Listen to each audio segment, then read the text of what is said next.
Come close, children. Today your grandma and I will tell you another story, one that lived in our hearts long before your parents were born.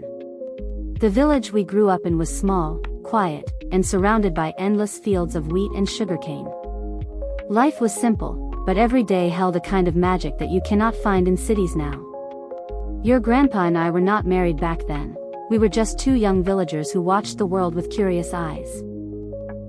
I, your grandma, lived in a house near the old lake. Every morning I would walk along the narrow mud path, carrying water pots on my hip.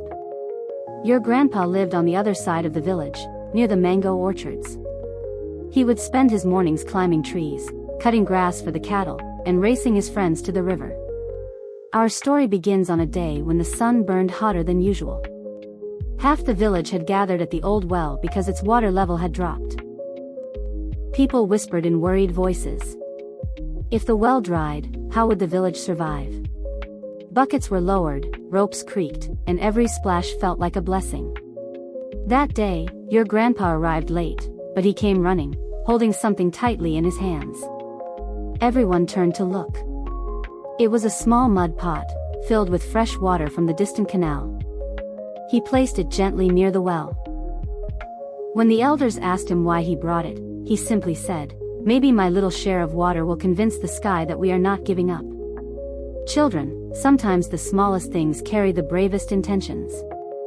Your grandma smiled that day, yes, at me. She saw something in that moment, something even I didn't know yet. I wasn't trying to impress anyone. I just couldn't bear to see my people hopeless.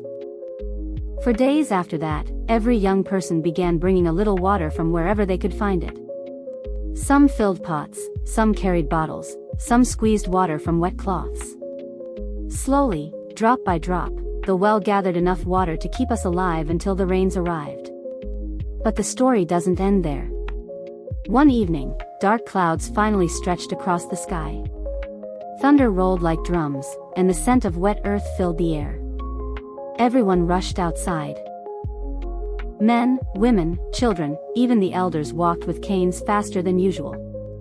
Your grandma and I stood under the same old banyan tree as the first raindrops fell. And believe me, children, rain never felt so beautiful.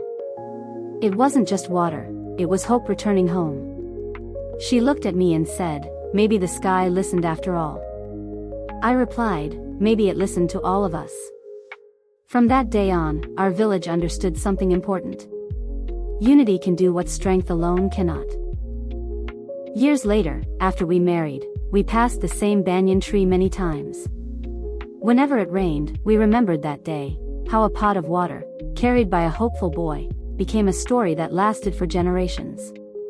And now, children, we tell it to you, so you don't forget a lesson the world often forgets. No effort is too small, and no person is too ordinary.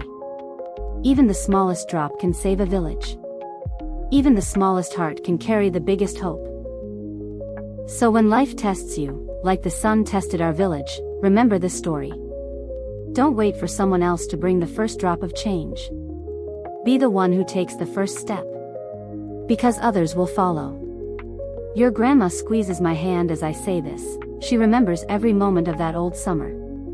And we hope you will remember this story long after we're gone.